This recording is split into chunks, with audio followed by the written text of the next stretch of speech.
I call this Altoona City Council meeting to order Monday, March 9th at 6 p.m. Now have a moment of silent prayer. Please stand for the Pledge of Allegiance. I pledge allegiance to the flag of the United States of America and to the republic for which it stands, one nation under God, indivisible, with liberty and justice for all.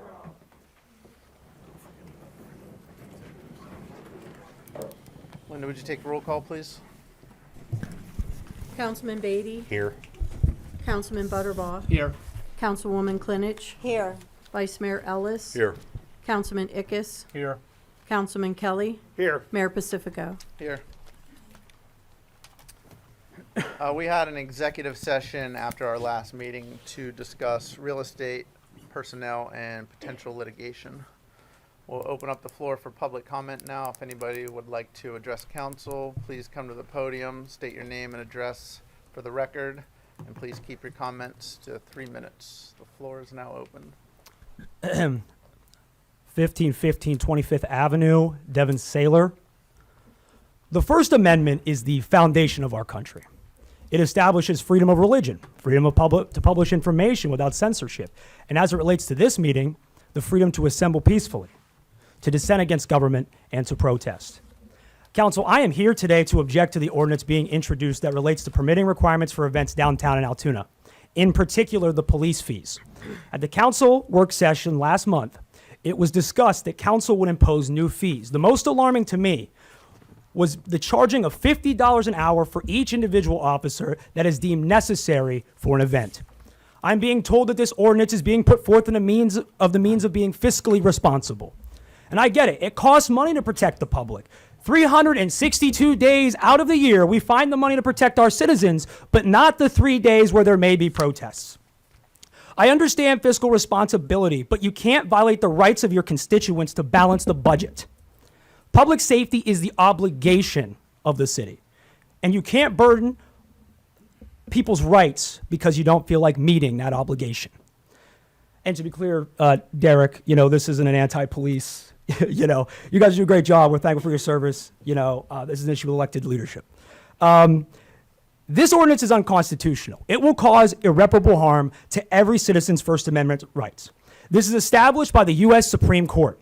Forsyth County, Georgia versus the Nationalist Movement, the Supreme Court ruled that the allowing of officials to charge permitting fees based on anticipated police costs or protection from counter-protests was unconstitutional. Fees based on potential backlash give rise to what is known as the heckler's veto, and speech cannot be financially burdened based on how controversial it might be. In 2003, a suit in the very federal judicial district we are standing in, 3 civil rights and humanitarian groups sued the city of Pittsburgh. They cited this very case and with similar circumstances received injunctive relief almost immediately. The city later settled and created new ordinances within a constitutional framework. Council, this is probably going to be the 3rd ordinance in the past year facing potential litigation. And it begs the question, what is the process for reviewing the legality of any of these ordinances? It took me an hour to research this stuff. Is the solicitor looking at it? Or is it in spite of knowing this is unconstitutional, you don't care, and maybe this is just an honest mistake? Well, by the end of tonight's meeting, we will have that answer. I look to each one of you individual members of council, and you have been informed. You have been told this ordinance is facially unconstitutional. It chills speech. And every counter-argument that I have heard thus far has been heard and failed before a judge at the highest level. If you vote today to introduce this ordinance, you are without excuse. This cannot be a simple mistake or a misunderstanding. You will be acknowledging that you do not believe in the most foundational right afforded to us in the Constitution. Someone who would forsake this liberty in service of the bottom line is not fit for the serve an elected office in America, and ignorance of the law is no defense.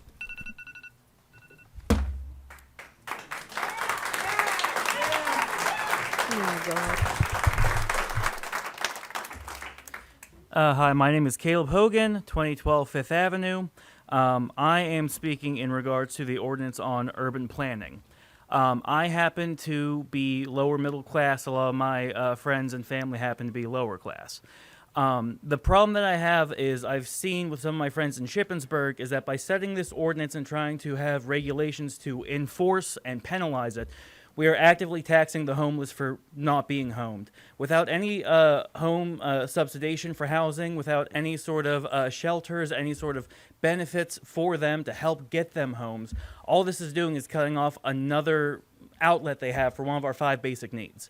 I see no way that this can help us except for just make an already marginalized and downtrodden group even more invisible than they already are. I want to be as tactful as I can. However, after seeing what in Shippensburg, seeing vets out on the street being charged $100 a day because they have to rattle a can for food, it's nothing short of ghoulish. And I want to be very objective with the way that I speak. However, I feel as though as the city council, you guys should worry about what make up Altoona, and that is the people, regardless of their income, housing status, or what have you. These are people who need to be defended, who need to be protected, not to be taxed because they can't afford a house.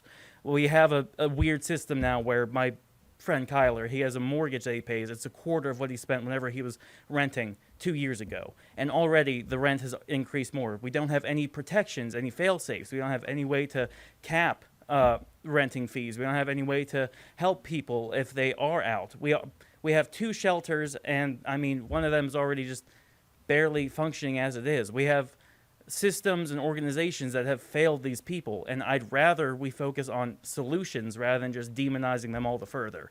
I have more to say, but it's going to be uncouth, so I'll call it there. Thank you for your time.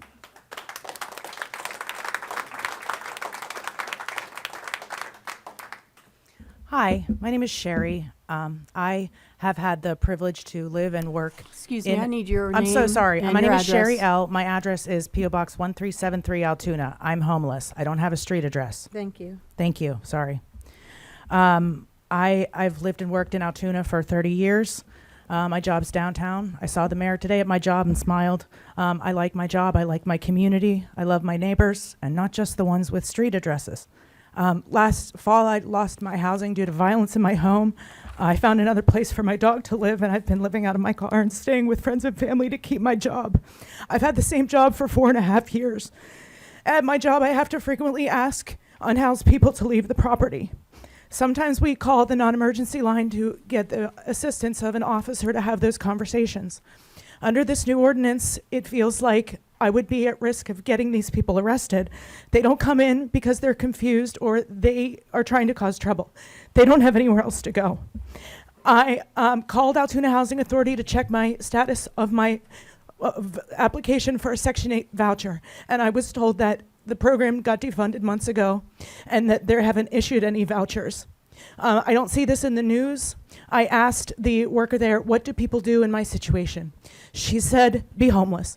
We have a large homeless population in Altoona. You would be surprised, and I'm not surprised. What I am surprised at is that we're not talking about it, and I'm surprised that our answer to it is to penalize people who are at rock bottom. Most people's worst nightmare is sleeping on the street. I don't see how sleeping on the street can be the penalty. If our answer is a social worker, it's something, but a social worker is not housing for the hundreds of people who live and work in this community who don't have a place to live, including myself. I worked in nonprofit for 10 years. I know how to access community resources. I have access to good physical, mental health care. I have a loving, supportive community and network of family and friends. A lot of people in the situation, if it had happened, a lot of people don't have the support that I have. What you do to the one of the least of my brothers and sisters, you do to me. I don't see how this is living our values as a community. I have some friends and family I could stay with in Jefferson County and try to get a job in Du Bois for a while, but I would rather stay in my home. I love my community, I love my neighbors, and this feels like a purposefully cruel thing to penalize people for being on the street. Thank you for your time.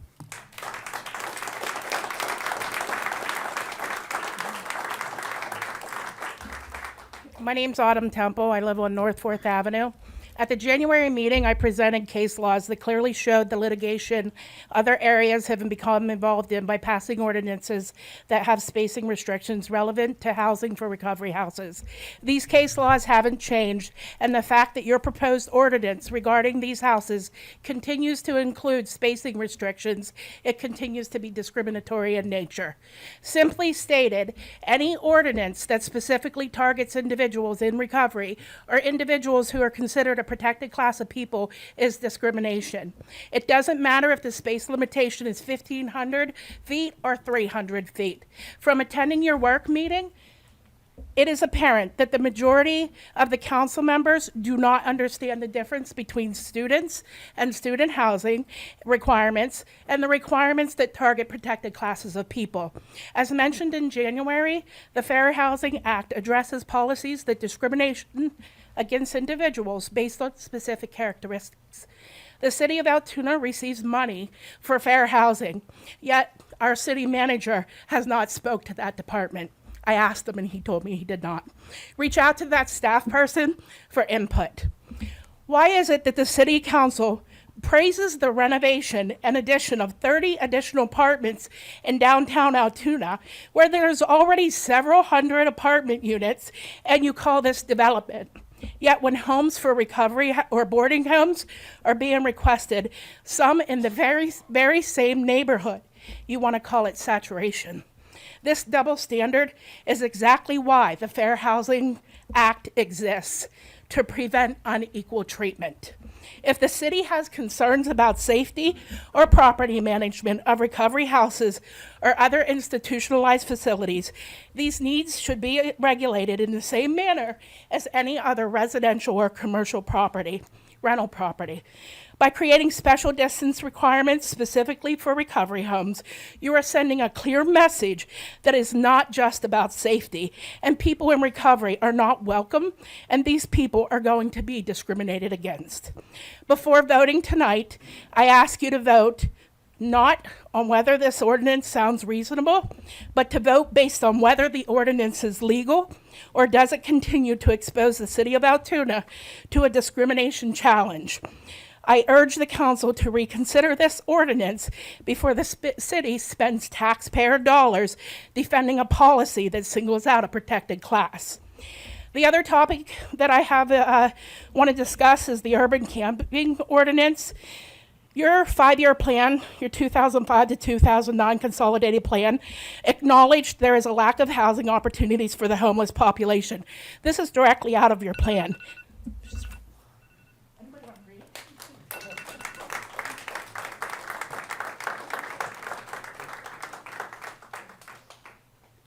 Good evening, Mayor and Council.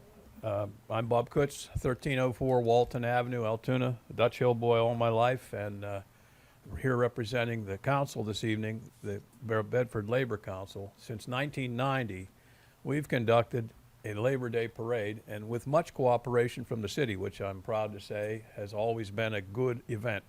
We've never had one incident in all that time. After having heard what was said about having to have a fee for police people at a function such as this or any of the other ones that we have, it reminds me of a time back when we first started out. There used to be an organization called the Blair County Auxiliary Police. And at that time, they would approach us before the parade with the coordination of a member from the city police. And we would dispatch those members of that organization to the various locations where we needed the streets blocked. I would recommend to you all to maybe consider looking into reviving the Blair County Auxiliary Police. We always gave them a stipend at the end of the day, but it certainly wouldn't be $50 an hour. And our parade basically lasts about an hour. But there are other events, which some folks are here to talk about tonight, that will take a lot more time and a lot more money. But once again, I thank you for your time, and please give that one some thought.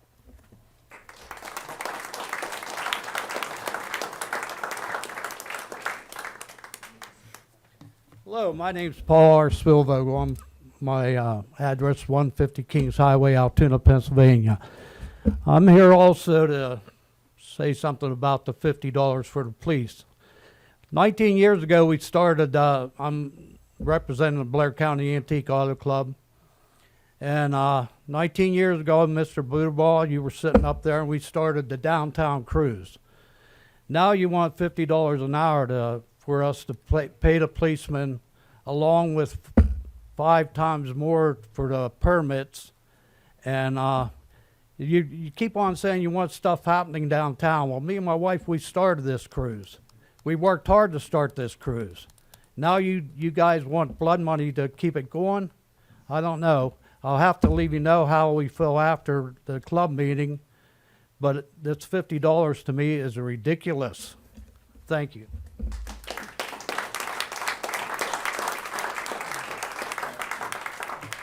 My name is Carol Taylor. I live at 1057 Kettle in Altoona.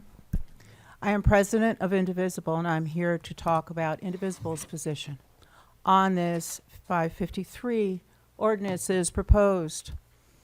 I kind of think tonight is a trifecta, however. I've spoken on the recovery houses. I worry about homelessness. And now I'm having to stand here in front of you all and defend freedom of speech. Because I don't believe this ordinance is about the budget. I don't believe it's about the police per se. I believe it is about the cost that's attached to freedom of speech that some people don't like. Okay. Our First Amendment rights here in Altoona. Our First Amendment rights here in Hollidaysburg as well. We went to City Hall to get a permit for Heritage Plaza on March 28th, and I'm sure you all are aware that that's the date of the next No Kings. We have had many, many rallies. We've had silent vigils. We've had protests, none of which have been violent. They've been orderly, and we do it in conjunction with community leaders and the police. And they've all been safe and moments of joy and expression for people. I know that by my right to know request that the discussion was, hey, can we possibly distinguish between a protest, a veterans parade, or a holiday parade? Obviously that's unconstitutional, but it lends itself towards the purpose of what is happening. It is within the way this is worded, it is within the discretion of one individual to assess what events need $50 overtime, how many police need to be hired. I dare say that a King's protest, a No Kings protest, is going to get hit with something that might amount to a couple $1,000s, plus parking fees, plus the standard fees for Heritage Plaza, which should be open to all. This makes it not affordable. It silences individuals from expression, political expression. And I think other kinds of groups should be concerned. LGBTQ community, for example, maybe labor. Whatever the issue is that in someone's position thinks that they should assign more police. And it is that vagueness that is a problem under the law, under the constitutional law. I practiced law for 20-something years before I retired. I know something about it, including civil rights cases. So when you start putting in long notice periods, when you make it flexible so that it's impossible, it's vague, you don't know how much you're going to owe when you put in a permit, then it becomes unconstitutional. This is not legal. It will be challenged, and you will lose, and it will cost you more than the cost of any enforcement. Thank you.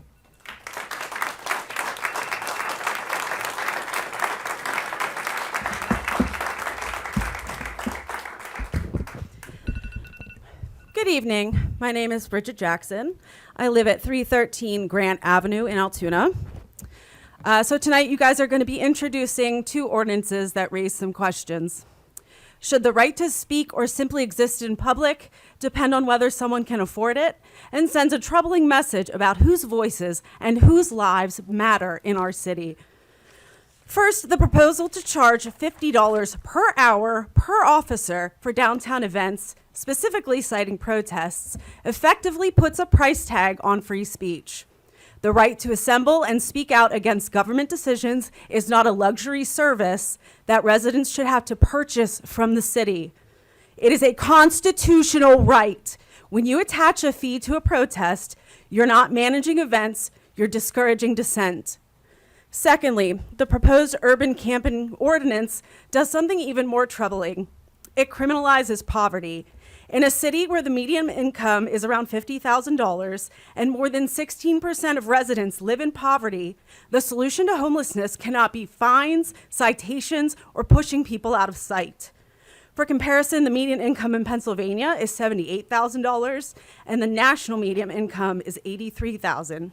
When almost 20% of your population lives below the poverty guidelines, that is a problem that requires actual solutions. Policies like this don't solve problems. They simply punish the people with the least power while making civic participation harder for everyone else. Our public spaces should not only belong to those who can afford them, and our laws should not treat poverty as a crime. I would be willing to bet that a majority of people in this room right now are one accident, one diagnosis, or one missed paycheck away from financial ruin and homelessness. I am urging you to reject these ordinances and instead focus on policies that protect free expression and address poverty with real solutions, not penalties. If you pass these, shame on each and every single one of you. I don't ever want to hear that you claim to be a great Christian, no matter how many videos you post on Facebook of you reading the Bible, okay? The measure of a city isn't how well it controls dissent or hides poverty or its unhoused population. It is whether it protects the rights and the dignity of the people with the least power, wealth, and privilege. I hope Altoona chooses to be that kind of city, but I'm not going to hold my breath.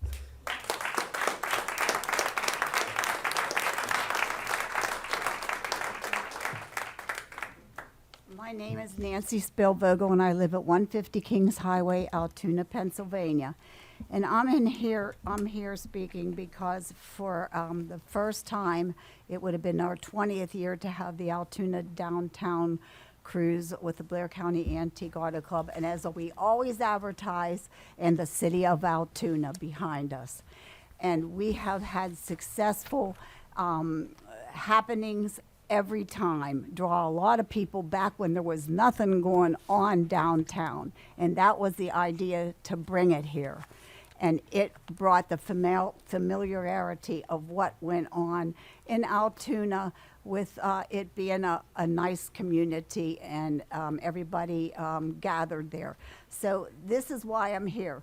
We started it and we did it for all the donations, and we always give to some kind of a local charity function.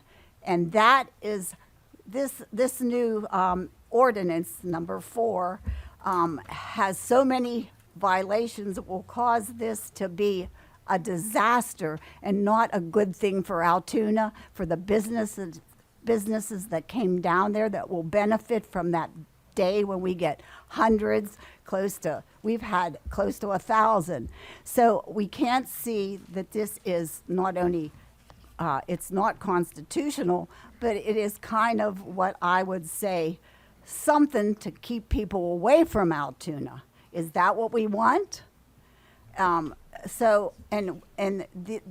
These charities, local charities, we've given to the local vets, the DAV, and to Miracle League and all different organizations. And we raise it through going out, and I have the paper. We ask, my husband is the director at the Blair County Antique Auto Club who spoke. And you know what? We would ask for donations for door prizes to raise money to give to these charities. That's how we did it. We started it for charity reasons. And that's a good thing. And it brings family to downtown. It brings laughter. It brought, and this would have been the 20th year, except the COVID stopped us for having it 1 year. So this will be the 19th year, and this gives such what everybody is leaning towards, illegal reasoning to not be able to carry on such functions. Thank you.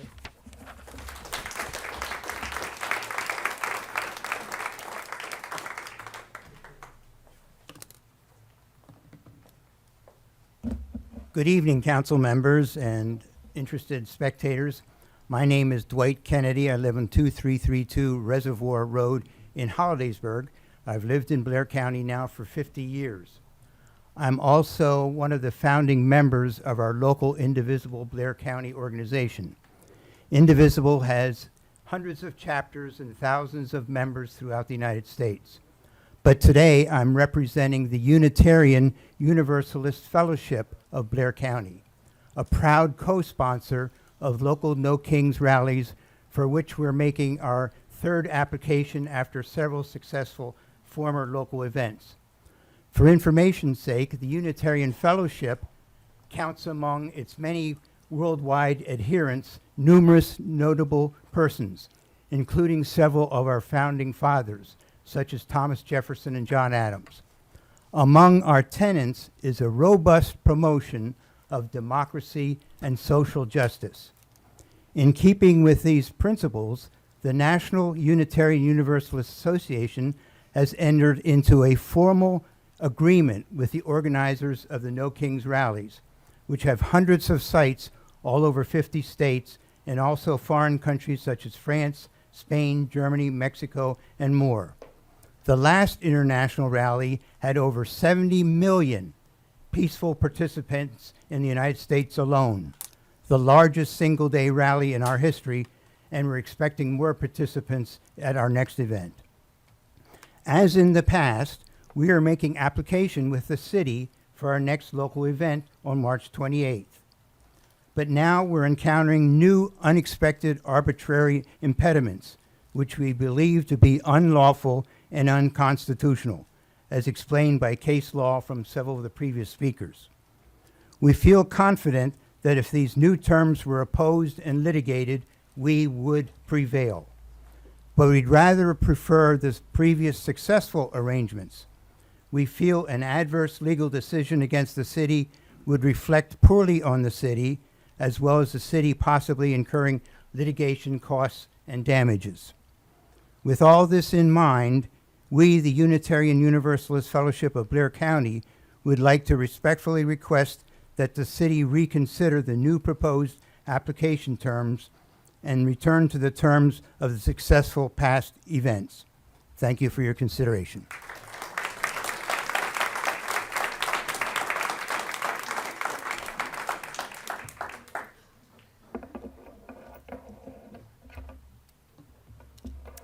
My name is Kari Godfrey, and I live at 313 Scarlet Lane. I'm the daughter of an Army veteran, a brave man who served in Vietnam and the recipient of the Bronze Star. He's here with me tonight. He was a combat medic in Vietnam. He proudly raised his right hand and pledged and dedicated his life to protecting and defending the Constitution of the United States and the safety of his country. I'm the great-granddaughter of an immigrant who toiled in the coal mines of Somerset and Cambria counties to help further the progress of his adopted nation. Both men sacrificed their ability to live to a ripe old age in order to further this country's progress. I am a proud American. As is the case with many of my fellow members of this community, I am heartsick to see the corruption and lawlessness that is being forced on my beloved nation. I believe in loving my neighbor regardless of their citizenship status, race, or sexual orientation. I believe that we can do better to offer a great way of life to all who live here. I believe that access to clean air and water is an essential right to all human beings all over the world, and that good stewardship of the planet is just common sense. With the recent outbreak of war, citizens being gunned down in our streets, and billionaires getting rich off the backs of hardworking Americans while pulling the safety net out from under those who need it, just so that the top 1% don't have to contribute. Many of us are disappointed. We are frustrated and scared and looking for an opportunity to be heard while standing shoulder to shoulder with like-minded individuals to express our outrage and find common ground with our neighbors. And what better place to make that happen but in the downtown plaza intended to celebrate the rich heritage of Altoona? The purpose of Heritage Plaza is to offer public space which serves as a community hub with a goal of revitalizing the downtown area by attracting consumer dollars to the businesses located around the plaza. With the general default position of most progressive thinking individuals being the desire to patronize sole proprietor establishments and keeping our money in the local economy, this is a great opportunity to help support our downtown economy, as bringing large numbers of people to this part of town will only help serve to support our local merchants. All of that aside, the legal implications of what is essentially a tax on free speech could be far-reaching and potentially embarrassing for the City of Altoona and the members of this body, who insist on passing an ordinance which will place a financial burden on groups interested in exercising their First Amendment right to free speech. There is plenty of case law that prohibits such onerous fees, and I really wonder how much serious consideration has been given to this proposed action.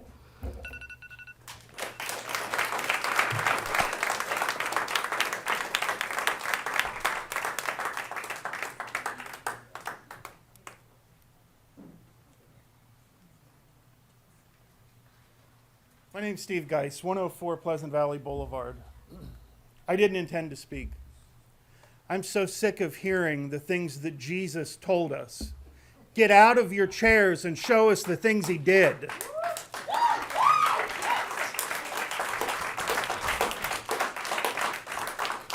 Go down and talk to the people who are unhoused and ask them why they're there. When I hear about things being done to prevent halfway houses for people that are in recovery, if you ever met somebody who is in long-term recovery, they are among the most loyal friends and hardest working people you ever meet because they know what it's like to have lost everything.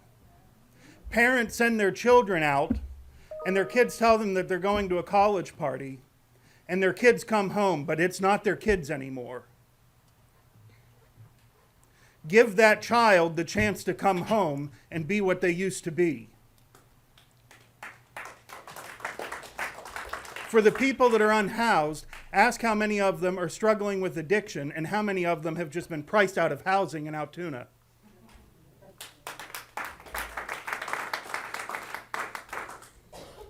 Ask yourselves if the problem that you have is funding the police officers to attend any of these assemblies, which we as taxpayers have paid for, and ask if the problem is funding them or if the problem is what the assembly is about.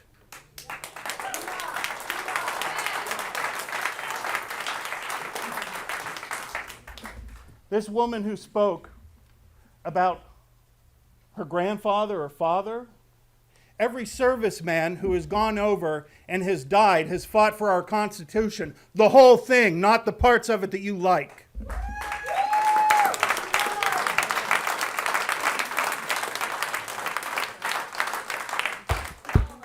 Hi, Mary Ann Sinisi, 3921 Maple Avenue. And I was here in February, spoke about the same thing. I'm not going to tell you it's discrimination because you already know that it is. But to say to people that they can't come to our area and have a safe place to recover is just heartbreaking. I watched my own child go to some real hellholes. And I don't want that here either. I want you to be harder on the places that shouldn't be open and help the ones that need to be open, because this isn't going away. And you're going to talk about the unhoused? That comes from this as well. So you're just going to create that problem even bigger because you're not willing to step up as a community and help people that need it the most. as this gentleman said, I would love to have a house next to me with people that are in recovery and trying to get their life back than I would many other people. So I'm asking you again, like I said in February, hearts, souls, kindness, find a way to get the bad actors out and help us have more. What are you going to tell Pastor Gray, who has 12-step programs? And what is a 12-step? That's about the community. That's about them being together and helping each other, supporting each other. So you're going to tell him because his houses are too close that he can no longer do this? Not that I think 12 steps the only way, but that's working for him and for many people that live in his houses. So what are you going to do? Throw them all out? As I said in February, our children leave here and go somewhere else because they know they can't survive here. So what kind of a community are we going to be? Thank you.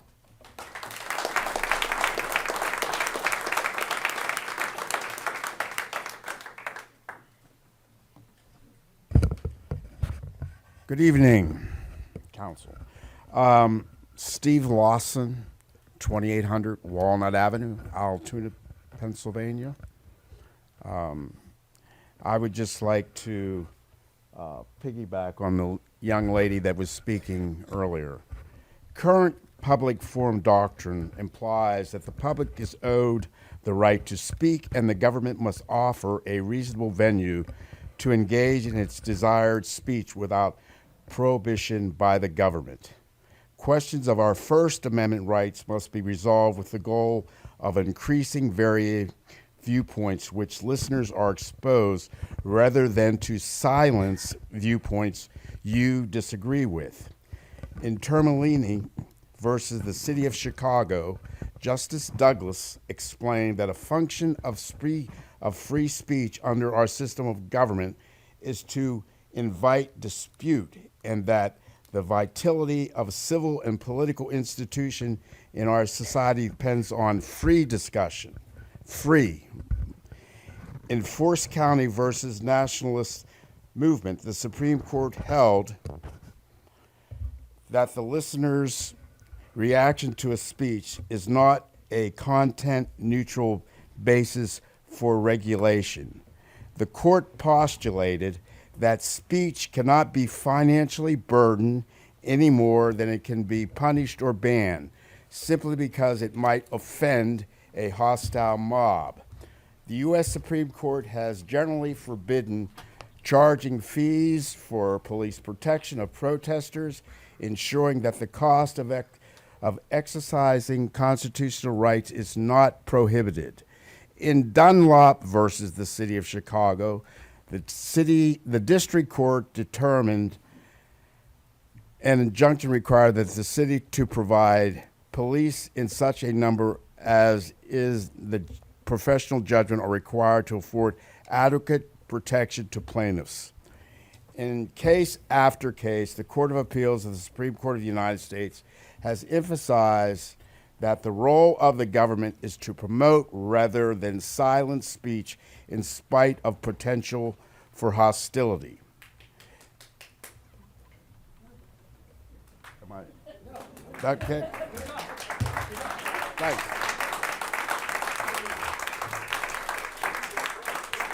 Steve, you could have kept going. You keep going, Oh, Steve. okay. I thought. Okay. Yeah. Oh no, I thought you were timing me out, saying your time's up. You're. Oh, okay. Okay. Okay. Okay. So I will finish up here. Give him 40 seconds. Okay. Legally speaking, police must act as a neutral facilitator, protecting protesters' rights to be seen and heard, even if the protest is, in your opinion, controversial. Additionally, city government cannot restrict speech based on content or prevent a protest before it happens without specific legal justifications and by imposing exorbitant fees under the guise of police protection. This is a shameful attempt at silencing one particular group from speaking out against the constant attacks of Americans and the principles upon which our nation was founded.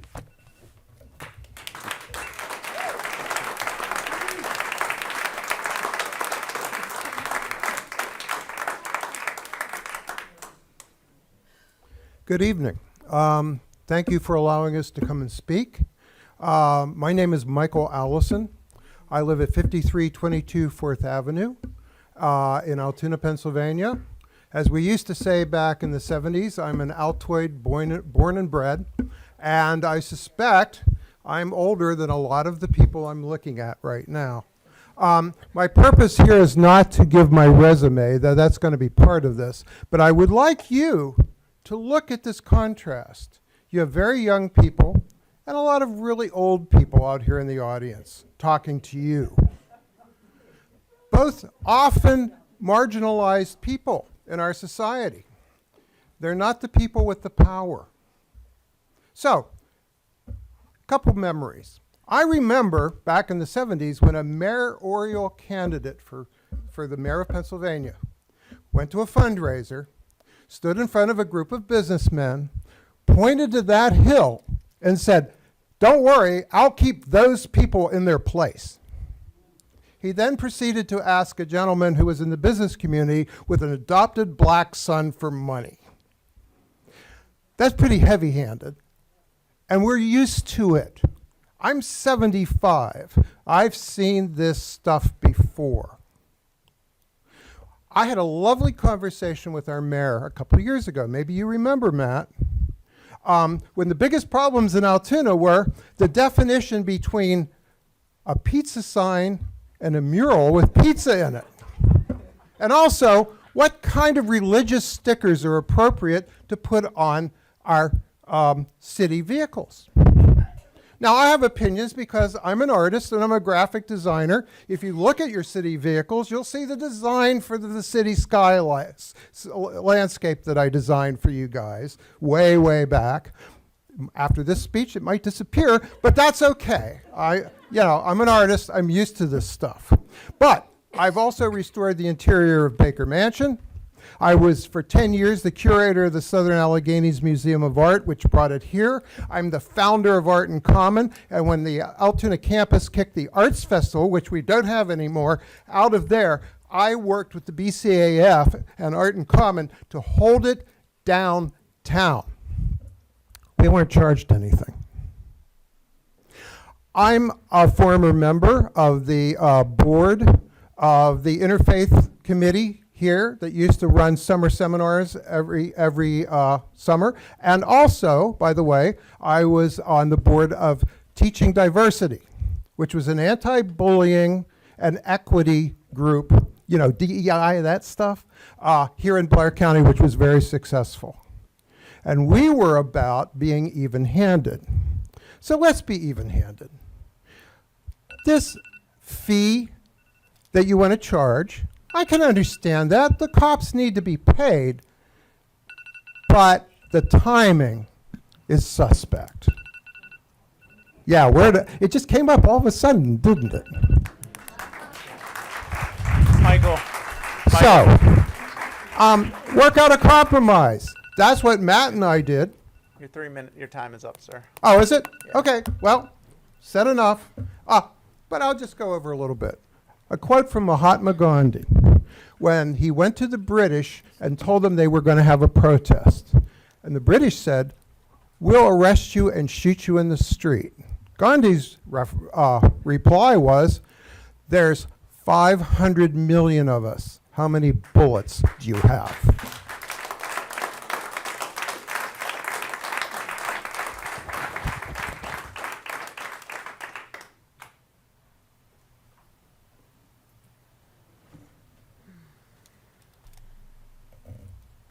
Sorry, I'm short. Hi, everybody. My name is Janina Gorman. I live right up the road at 1481 Washington Avenue. I am an organizer with groups like Put People First Pennsylvania and the Poor People's Campaign of Pennsylvania. They are nonprofit, nonpartisan organizations. As part of those organizations, we have organized multiple gatherings in the city of Altoona. Gatherings where we provide access to sign up for food stamps or to give out food and free resources, kits for the homeless, Medicaid resources and sign-ups, diapers, backpacks, handing out sanitizers, homeless care packages, etc. We also provide community members opportunities for fellowship and to speak out about current events and how they are personally impacted by those events. For one such event, about a week before the event was supposed to take place, after we had secured the permits, we were told that we needed to purchase a separate $1 million insurance policy or cancel the event. Again, we are a nonprofit organization, a grassroots organization. We don't accept outside money from anyone. And we had to come up with the funds for a $1 million policy to have an event at Heritage Plaza here in Altoona. There was another event held a week before that could be termed as on the opposite end of the spectrum that didn't have to purchase such a policy. I'm bringing that up now because it definitely feels like there are certain voices that want to be uplifted in the city and certain voices that you are trying to silence. I also want to speak out about the homelessness ordinance. I myself was homeless for 2 years. It may surprise this council to know the entire time I was homeless, I was working full-time at least one job. Most of the time I had 2 or 3. The reason I was homeless in the city of Altoona was because my landlord refused to accept rent long enough to evict me. And the city of Altoona says that a 30-day eviction process is legalized. So I was homeless. I lived in a camper for 2 years. Now I stand before you. I work with veterans. I work with TRICARE insurance for our veterans. I have my own home. I purchased that home on Washington Avenue. But if my community had criminalized me for being in that situation, I wouldn't be standing here today. When we criminalize those who have nothing left, we are punishing those who have already been punished, most of the time unfairly. If I could tell you how many veterans I talk to every day, veterans that served our country that are now homeless, I want this council to think about who they would be criminalizing and who would they be putting out with no resources. I will leave you with this. How we treat others really determines who comes to this community, who celebrates with this community, who comes to our aid when we need it, and what functions we are allowed to have. Thank you.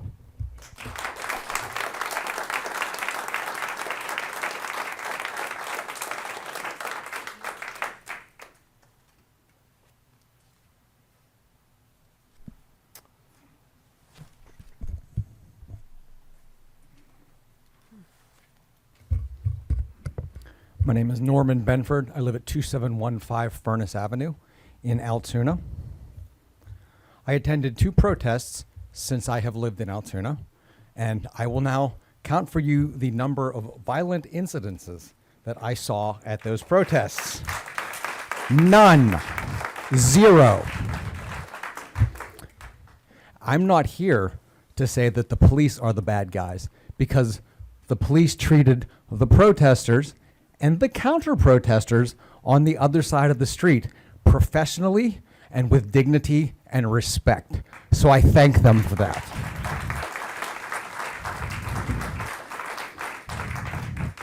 Protesting does not make us the bad guys. Counter-protesting does not make them the bad guys. I may not agree with what they're saying, but I will always agree with their right to say it. And the police are not the bad guys. What you are trying to do is extract money from the community to pay your bills. Shame on you. Shame on you.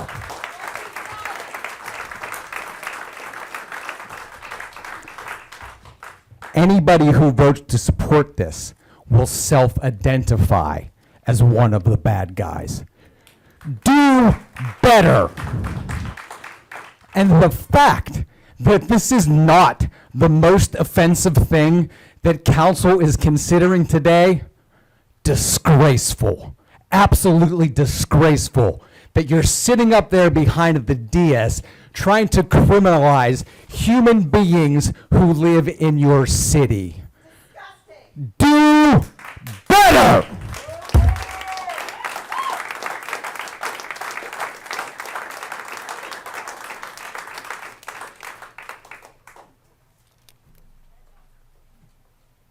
Good evening. Amy Hesser, 239 Castle Farms Road, Altoona. May I ask some direct questions to individuals?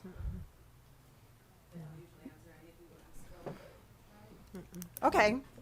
Has anyone come up with, like, what are the funds going to be when the ACLU drops a lawsuit on this? Have we considered that? Can any one of you please answer that right now? Has that been considered? What it's really going to cost this town in terms of reputation and money? And if you haven't, then we need better people running the town.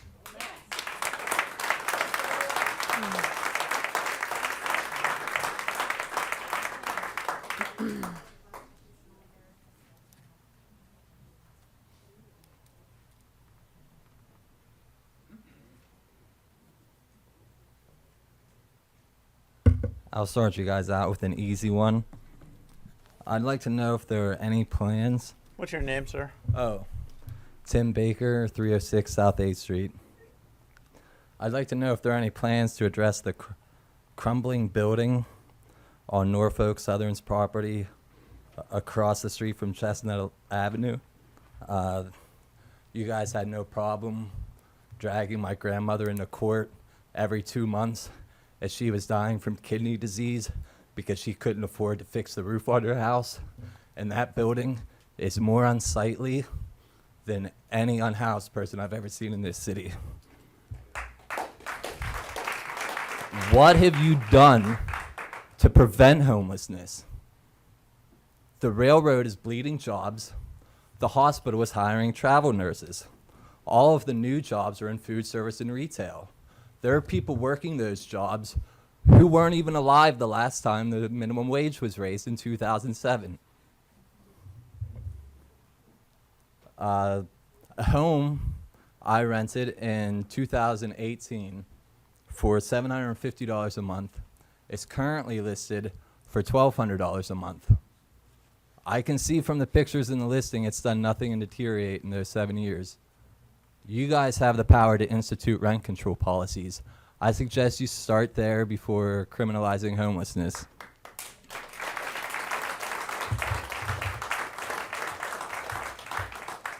And obviously it goes without saying, the idea to hire cop or force protesters to pay for cops is patently unconstitutional and will cost you guys so much legal fees you have to lay off your new fancy city manager over here. With all due respect, Chris, our unhoused neighbors are more welcome here than you'll ever be. Go back to Texas.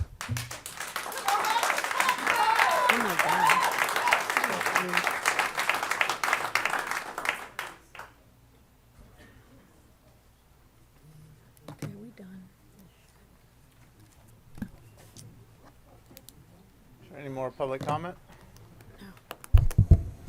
Okay, seeing none, we will close the floor and move into the resolutions.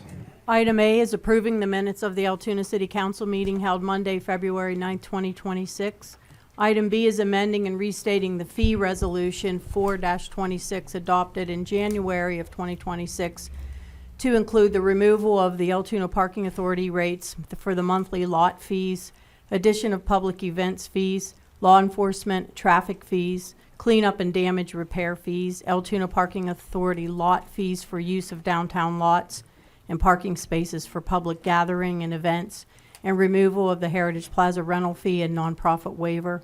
Item C is awarding the 8th Street Sidewalk and ADA Ramps Project CDBG funded base bid items to Big Rock Paving in the amount of $638,265 payable from the CDBG funds, further authorizing the city manager to execute all documents and the city clerk to attest to same.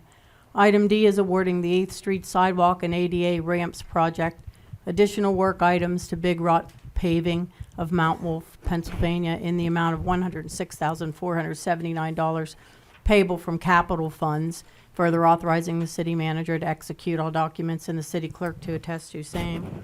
Item E is approving the disposition application by the Altoona Housing Authority to the Special Applications Center through the Department of HUD for the disposal sale of one scattered site public housing property owned by the Altoona Housing Authority and addressed as 1477 Washington Avenue. Item F is approving election polling place agreements between the county on behalf and the city on behalf of the Board of Elections in the city for polling places located at this City of Altoona training facility, the fire stations 1, 2, and 3, and further authorizing the city manager to execute the documents and the city clerk to attest to same. And item G is approving a repository bid submitted by Jay's Modern Remodeling of Waterbury, Connecticut, in the amount of $4,160 for property located at 308 2nd Avenue, and a repository bid in the amount of $2,250 for property located at 709 4th Avenue, and further authorizing the city manager to execute the taxing district form. Are there any deletions or anything that needs to be pulled for a separate vote? Item G, please. And what's the, can somebody explain Resolution B and Ordinance 4? Explain the difference between the two there.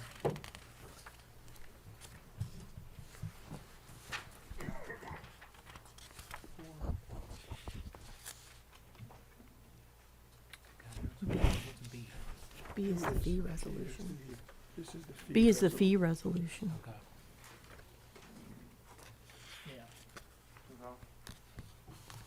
We took the fees out of the we took the fees out of the ordinance in order to be able to annually evaluate the fees.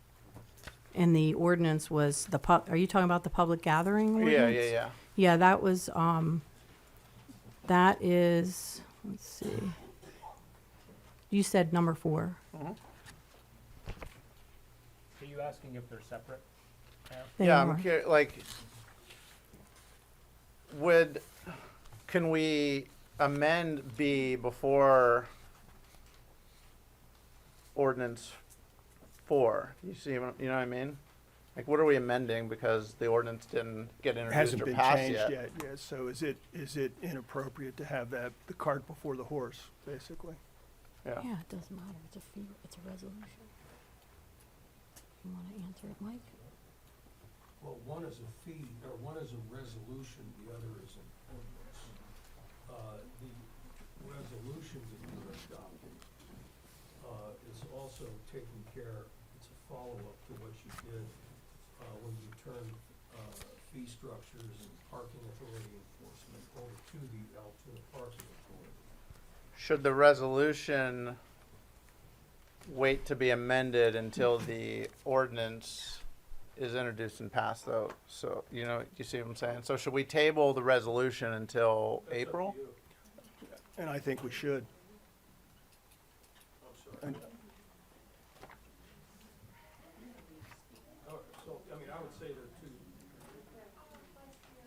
I would say they're two totally separate animals. You can do whatever you wish, but I know that the fees, what Linda is saying is that they are both, or that is done annually. Okay. Okay. Excuse me, we're having trouble hearing back here. The mayor asked the difference between Resolution B and the one ordinance on the list about the parking fees. And so he was getting clarification on the difference between those two items. Much appreciated.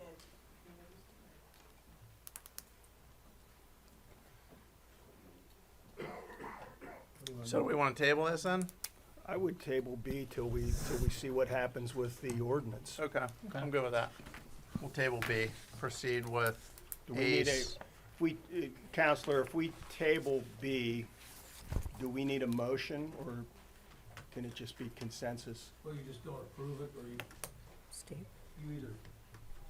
you either don't approve it, or you vote it down. I'll make a motion to pull B For a separate and vote. and make a motion to table it. I'll second that. Oh, yeah. We already pulled. We already pulled G. Did you? Yeah. Okay. Yeah, we already pulled G, correct? Poor Linda. Separate vote, yes. Poor Linda's juggling letters. No, I'm good. Just need to get back where I was. Where am I? Okay. All right, so there's a motion by Councilman Butterbaugh to table item B and a second by the mayor, and I'll call for a vote for tabling that. Councilman Beatty? Yes. Councilman Butterbaugh? Yes. Councilwoman Klinich? Yes. Vice Mayor Ellis? Yes. Councilman Ellis? Councilman Ickes? Yes. Sorry. Sorry. Councilman Kelly? Yes. Mayor Pacifico? Yes. And that vote passes 7-0.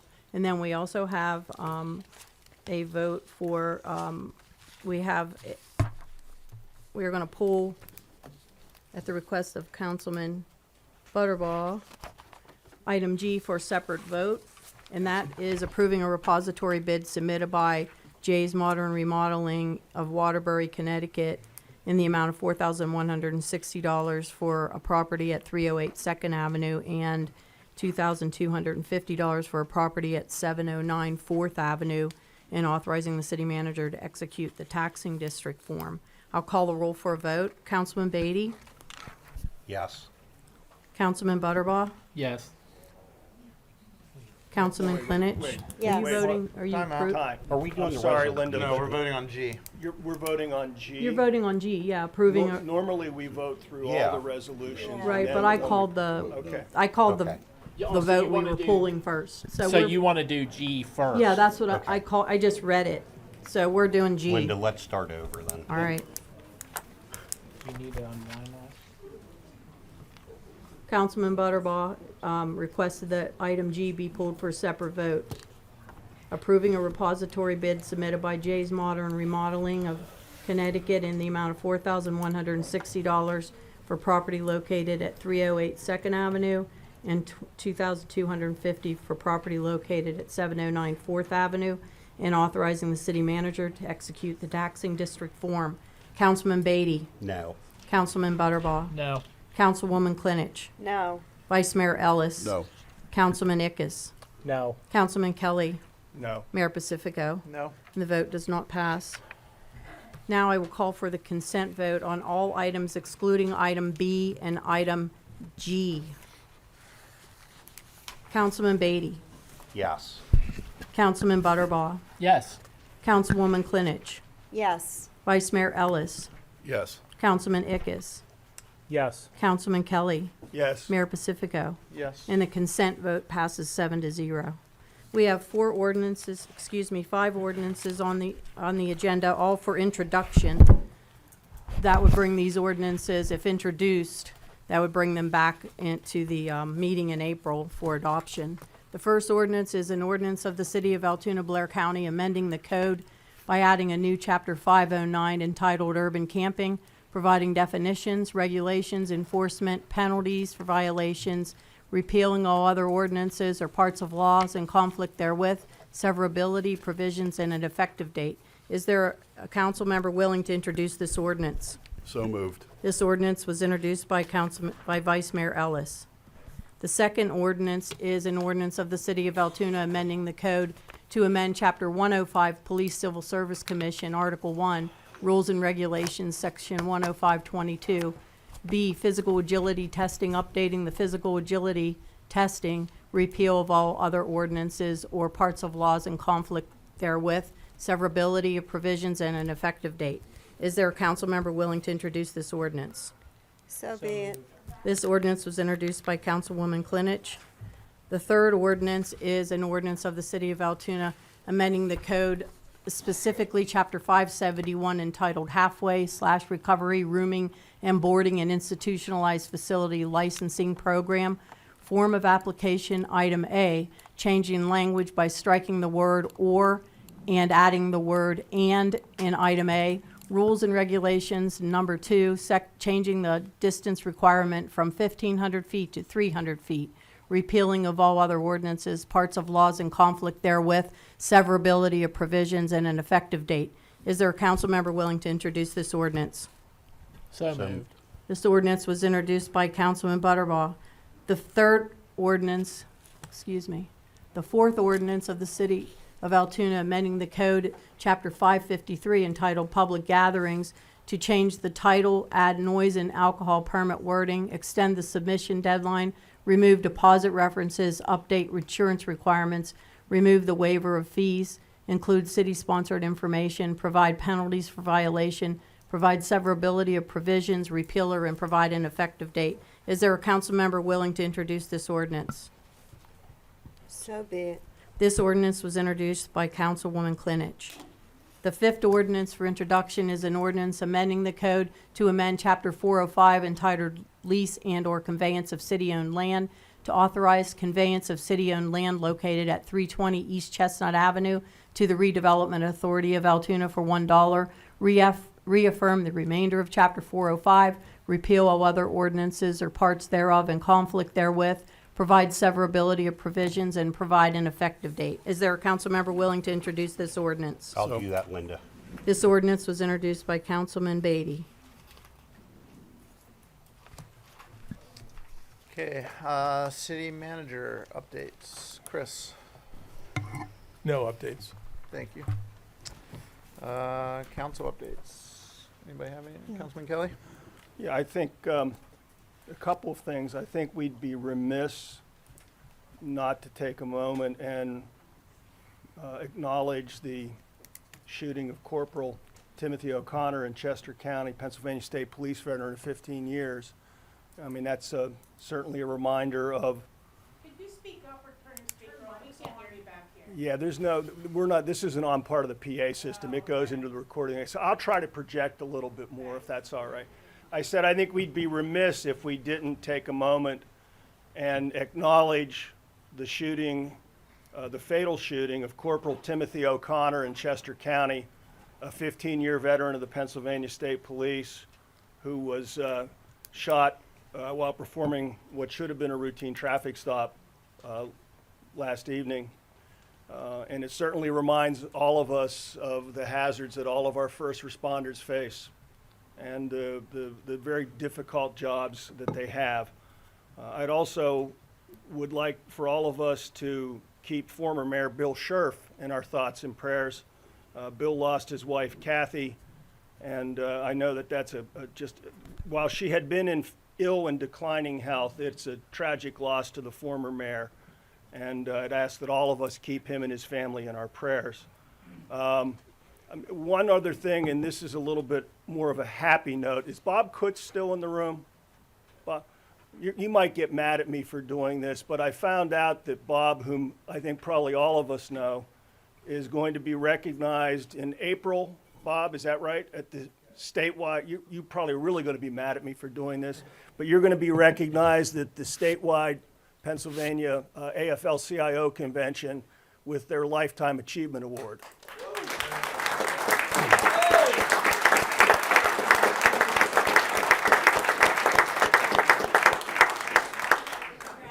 And I think it's well-deserved, and I think while certainly we don't always agree, I think all of us respect the work that Bob has done and continues to do, and well done. Thank you, Bob, for all that you do.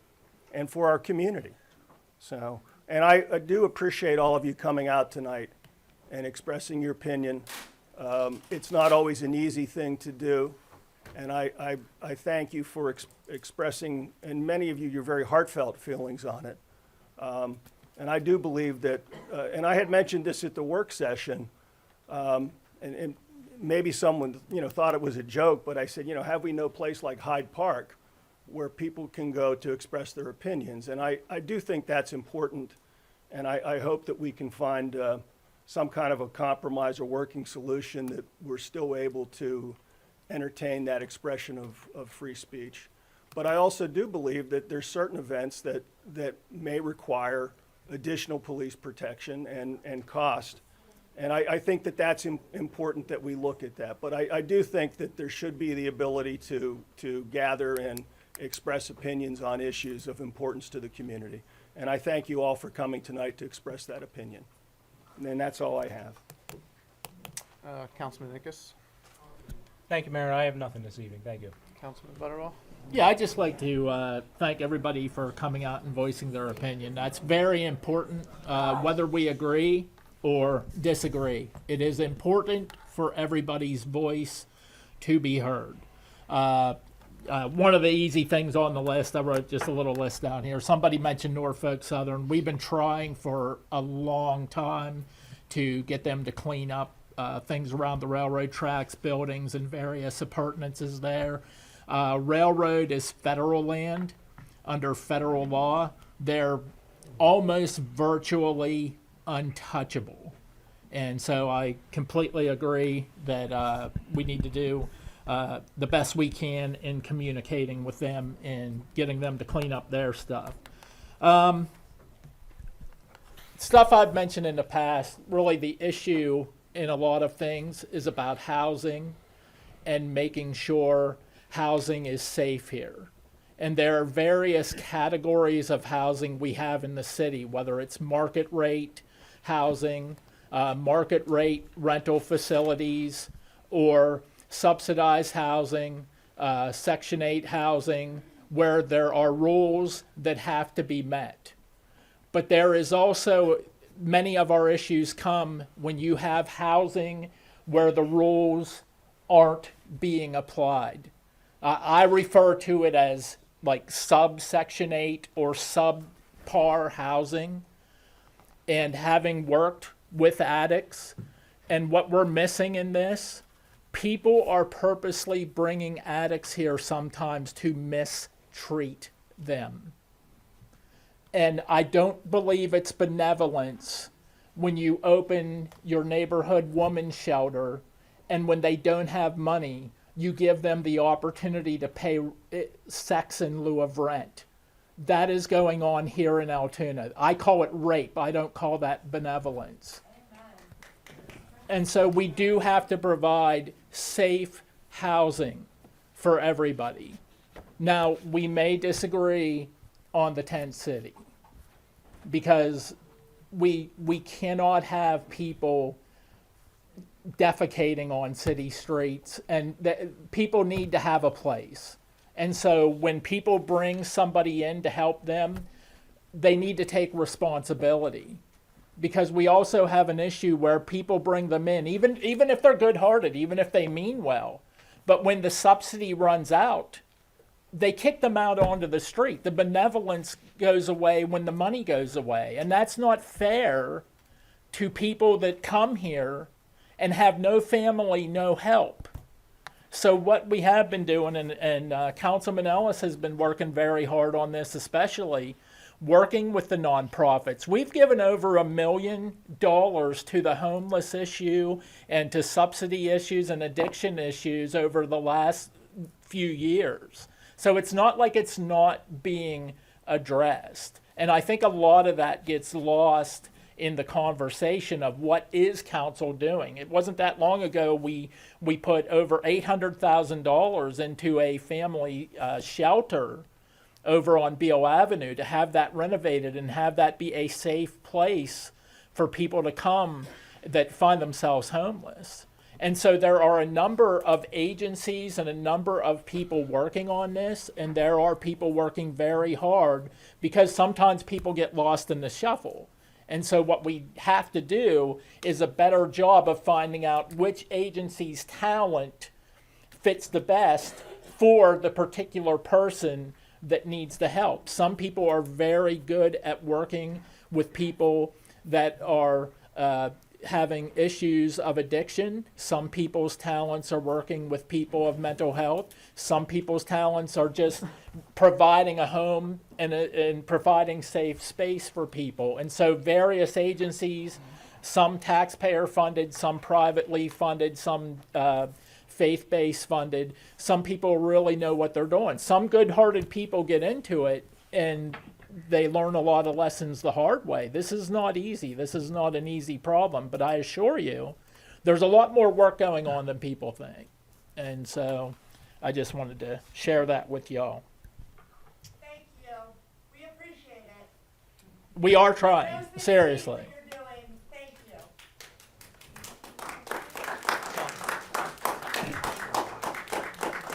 Councilman Ellis? Nothing, Mayor. Councilman Beatty? I would like to point out the fact that, this council has really worked hard at creating housing for Altoona. If you've seen lately, we're talking about tiny houses, to help people get into housing. We've rehabilitated three homes in the city that hadn't been done for a very long time. So, we're opening up, hopefully Cricket Knoll to provide housing. We really are working at creating housing for people. And as Councilman Butterbaugh said, the homeless shelter was funded by the city. It wouldn't be there if that funding wouldn't have been provided. Thank you.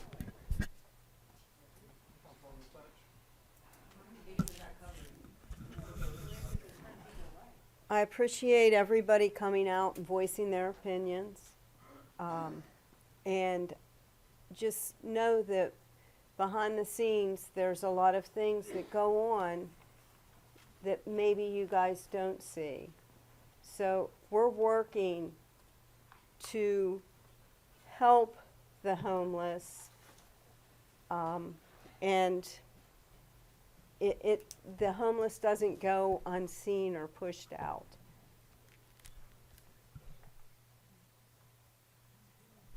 Questions from the media? Bill?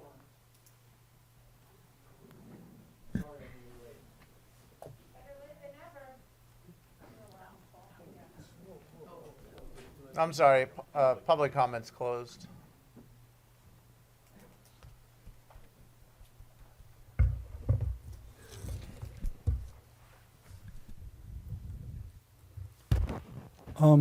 I know you guys, a few of you guys just commented on some of the stuff that was brought up on the homeless introduction and the ordinance introduction and the recovery house introduction and the charge of police. But anybody on council care to say anything else about any one of those or all of them? Bill, I think it has to be made very clear that I have been the one that has been in the forefront of dealing with this homeless issue, but anything I bring back to this council and to the staff has gotten support. We work multiple days a week with multiple social service agencies to deal with this problem. It is very, as everyone in the room knows, it's a very complex problem. And we have traveled to other communities. I've talked to people from other communities in county government, local government, and we're trying to find ideas. And what works in one community may not necessarily work in the other communities, but we're out there trying to find solutions to these things. And one of the suggestions that we were given was working closely with social service agencies and our police. We do not want to criminalize this by any stretch of the imagination, but we need to have resources from these social service agencies to work closely with our police, our fire departments, our codes departments to try to get people that are homeless through the process to a better place, whether it be the rehabilitation, whether it be transitional housing, and then into more permanent housing. And that effort is going on every day in some level here in our community, working between council, staff, and members of social service agencies and the county agencies. Okay, I think it would be amiss not to point out the leadership that Chief Free and his command staff has put into this, the countless hours that they have put into this over the last 3 years. And it sort of transitions also into this rooming and boarding ordinance. You know, the first meeting on homelessness that Councilman Nicholas and I attended, they gave us, the folks in that room gave us 3 examples of properties where multiple people were living in those properties in deplorable conditions, okay? Within 3 weeks, working this council, the mayor and council and staff, working with social service agencies, were able to get the hospital to donate over $15,000 to start moving people out of condemned structures in the city. And over the past 3 years, we're up to about 30 people who've relocated out of condemned structures. And within 3 weeks of that first meeting, we moved 8 people out of a rat-infested, mice and rats, bugs, bed bugs, roaches, people living on mats on the floor. We were able to get those people moved out of there into a better situation, working with social service agencies. There were 3, on that first day, that first meeting, we were given 3 locations. That was one. The second one was a flop house on 3rd Avenue that the fire department had to end up responding to and try to rescue people out of, okay? And the third one was a house on 5th Avenue that ultimately was run by a guy who we suspended his rental inspection license for 5 years, okay? The first property that I referred to, that person owned other properties that were covered under rental inspection, and his was revoked for 5 years, okay? But what I learned in this, and this has been a 3-year process for me, is that these rooming houses and boarding houses were not covered under our rental inspection program, all right? And I'm someone that doesn't like regulating people, but we needed to regulate this because we had people with bad behavior that were putting our citizens in a bad place, okay? Since that time, about a year ago, we had a house on East 4th Avenue that burned on a Saturday night, all right? When our firefighters got there, there was a lady holding a child out a 3rd floor window, all right? Unfortunately, a lady on the 2nd floor died. This was another rooming house that was unlicensed, unregistered, and not inspected. And we had 4 firefighters injured that night, okay? So this is a very, there's a lot of passion on council that we need to keep people safe. And the thought that we're not looking out to keep people safe is outrageous, okay? So they are the things that build up to this point. And I could go on for a long time, and I'm not going to. If anybody wants to take me aside and ask me other questions, I'm ready to answer them. But that's where I'm coming from in this thing. That's admirable. Thank you for stepping up and doing that. I want to just reiterate that I felt that Councilman Ellis articulated that really well. Point of clarification, because we do get questions on why can't we do more things as far as some of these landlords that are bad actors, and it wasn't until recently, correct me if I'm wrong, Mayor, that we had the ability to suspend or revoke rental licenses for these bad actors, right? So a lot of these reforms and pieces of legislation have to come through Harrisburg, that once we have the tools to be able to do these things, and Councilman Ellis has definitely been the leader on this, and he's done really well at bridging the gap with social services, police, and fire to provide additional services too. We're doing our very best to act on them. Yeah, we're just trying, we have to protect the most vulnerable. And sometimes the most vulnerable and the most needy are the most exploited and the most abused and the most mistreated. And so we have to keep that in mind. And we don't, somebody makes money off of them. Yeah, absolutely. And that's the thing that's galling. Yeah, and sex trafficking is happening right now in Altoona. Bill, that's the other thing. The group home or the halfway house, the rooming house that we took the 8 people out of, this guy was taking their Social Security checks. This is how it came out. This guy's taking their Social Security checks. They had no money to pay for food, so they were going around to the different food sources, the churches and things like that, and they were going to the Hope Drop-In Center under the 8th Street Bridge looking for food so they could eat, okay? And that's the kind of thing that we're going to eradicate. We're not going to have that here, all right? And I can't emphasize the fact that this council and the staff have gone well above and beyond trying to eradicate this kind of behavior.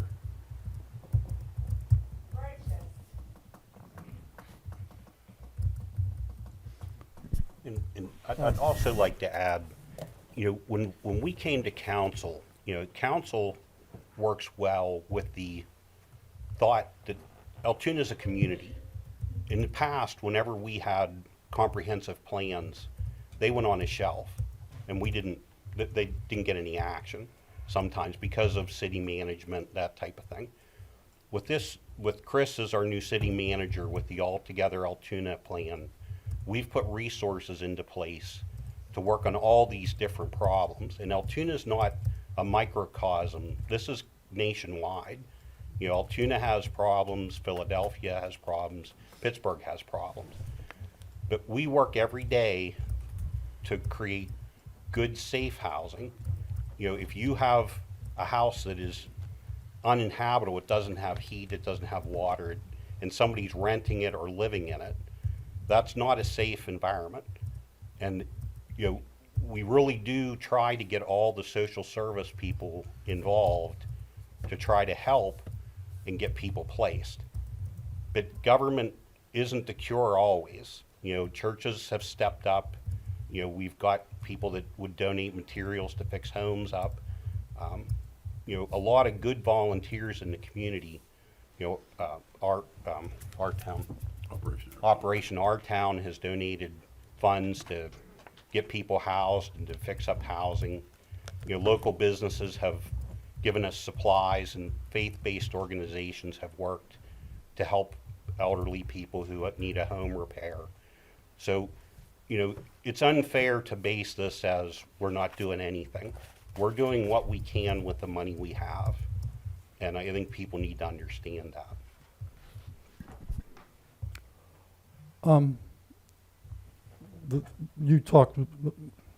Several people talked about the homelessness issue and the recovery house issue. What about the complaints from the people here today about the charges that are going to be put on public events for police services, and what they say are the legal risks for that? Would anybody care to say anything about that? Bill, I can address the legal framework, and I would leave it to city staff to address the reasoning on the amount of the fees. I can say this: if the purpose of this fee structure was to stifle First Amendment speech, then it would be illegal, period. Secondly, if the purpose or if the ordinance was administered capriciously or unevenly, favoring one versus another, that would be illegal. The legal standard is a city can impose fees as long as they are actual cost-based.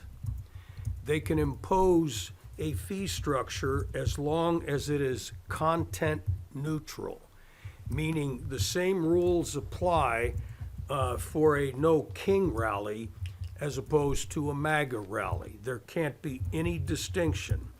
Or if you have a personal point of view or a religious preference, if there is uneven enforcement or uneven application based on someone's religion, race, whatever the case may be, that's illegal.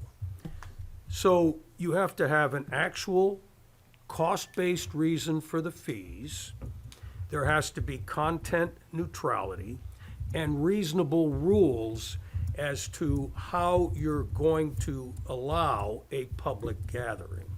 So, and in this case, with this city council and with this city staff, this ordinance is not based, or the resolution is not based on suppressing free speech, and it is applied uniformly. And as long as there is a reasonable, cost-based criteria used for what they're going to charge, then it's legally permissible.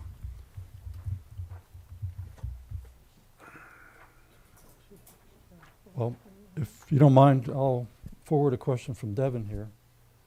How do you, how will you determine how many police are needed for I think the event? Altoona Mirror owes Devin money.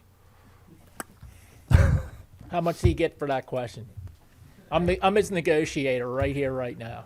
It's $12. Okay, that means I get $1.20 for my commission. Thank you much.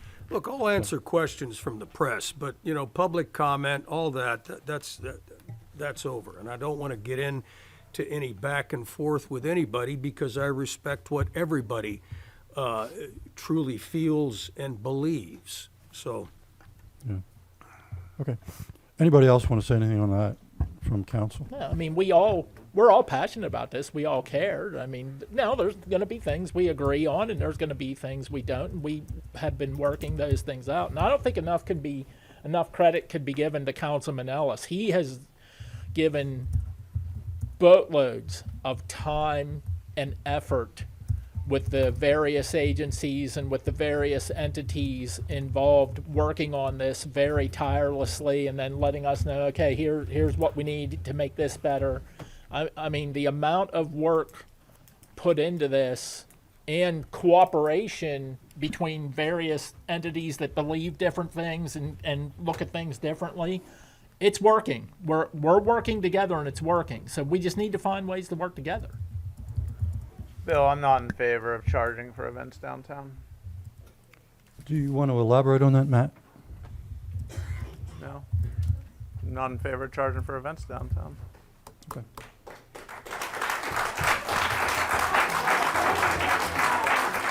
And I respect that opinion, but we're charging for events downtown, whether we're charging for events downtown or not. Like either the taxpayers are flipping the whole bill or they're not. That's really what it comes out to. Like somebody's paying every time. Like we're being charged every time, whether we pass an ordinance or not. Somebody's paying. It's just a matter of who is taking the full burden and who's not. That's really what it comes down to. Okay. Regarding the 8th Street project, are there going to be trees planted there? The 8th Street. Nate can answer that one. At this point in time, Bill, there may be a few trees, but those right-of-ways on 7th and 8th Street with the trees that are currently there are part of why the problem exists. So We got to plant responsible trees that aren't going to upheave the sidewalks. Responsible trees? Yeah.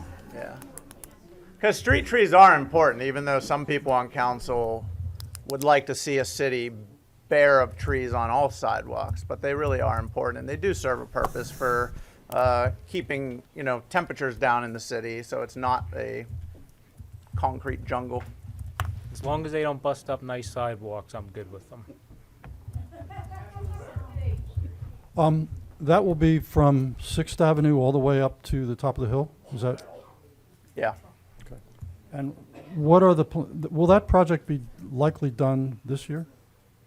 Okay. And what about the 7th Street? That'll be next that's year. that's in subsequent funding requests. It's designed. We need funding for it. You mean like probably next year? Next year or the year after.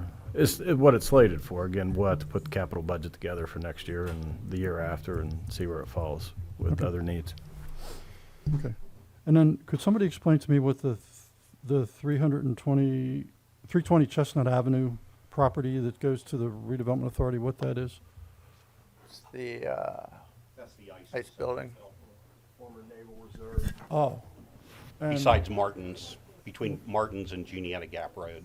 so what's going to that's the whole property where, Yeah. what's going to happen with that, with the RA? The RA will take it and probably put it out for an RFP for development. We would hope to sell it. Yeah, for the record, the ice moved out. No, yeah, Yeah, they moved to they've been Fort out Benning, for Georgia. like a year and a half, right? Yeah. And that was the former Naval Reserve Center. Is before that, would that be something that would likely require whoever buys it to keep the building there, or not necessarily? It's going to be totally up to them, if they buy it, they own it. Okay. The That's all I nice have. thing about the RA taking it is we can put it to the best use. So that's the purpose of putting it to the RA. You mean the IR would have discretion about? Yes. Okay. Thank you. Hold on. Sydney?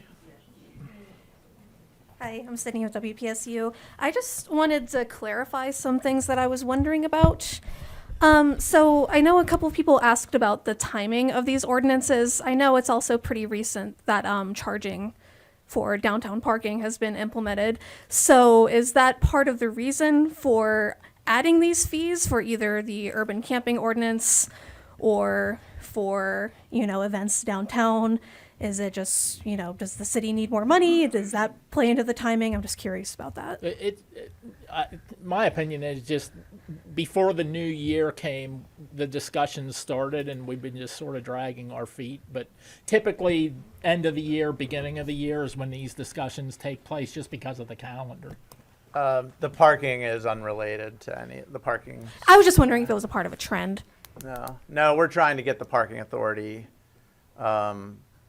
back in order there, and because there's a growing need for parking downtown. There's more businesses coming into downtown, so we're it's just a coincidence, but yeah, it's not unrelated. So, but does the city generally need more revenue streams? I mean, I think all municipalities need more revenue streams, but no, that's not the intent. That's not the intent. And So what is regarding the intent of the urban camping ordinance? I know a couple of you have talked about, yeah, I'll stop. All right. As we've discussed earlier, we've reached out to multiple other communities around the state. In fact, the city manager and I met with the Pittsburgh City Police because of the success that they are having dealing with the homeless in the downtown part of the city of Pittsburgh.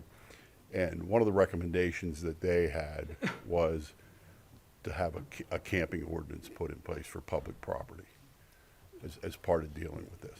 And we have had multiple meetings with like the magisterial district judges, multiple social service agencies, and the whole idea of this is to get people into a better position than having to sleep under a tent or on a park bench. How are you getting them into a better position? I know there's that social security worker, but how does that work? Right now, we're in discussions with social service agencies, and one of them has stepped up and offered to try a position called a homeless coordinator. And when the police or the fire department or our codes department interacts with somebody, let me make this clear, this is a countywide issue, okay? And we're approaching it as a countywide issue. But say, for instance, in the city, if the police department, the fire department, or our codes department interacts with people who are need shelter, okay, this coordinator position will make sure they get from point A to point B to point C through the process. Chief Swope had worked with some agencies this past summer, and they set up a program like that. But there were some noted failures within the social service agencies to be able to respond on a quick enough basis, and there was a real lag in the ability to make sure they got from one step to the next step to the next step. So this coordinator position would be looking at it from 35,000 feet and making sure people are taken care of. So would this be a city-appointed position? No, it's going to be through a social service agency. The key to this whole thing is it's got to be collaborative through the city government, the county government, the townships, and the social service agency. We have a responsibility to keep people safe, okay? And with that, we take that very seriously. But these social service agencies are the ones that get the funding to help people through these kind of problems. And we just think it's important to have consistent communications with them and collaborate to try to get people in a better place. So what did you learn from those past attempts? What are you going to do differently, assuming you pass this ordinance and you do have that social security? Well, like I said, we've met with the magisterial district judges. It's not the intent to criminalize this and put people in jail by any means, or put them in a position where they have to have more fines.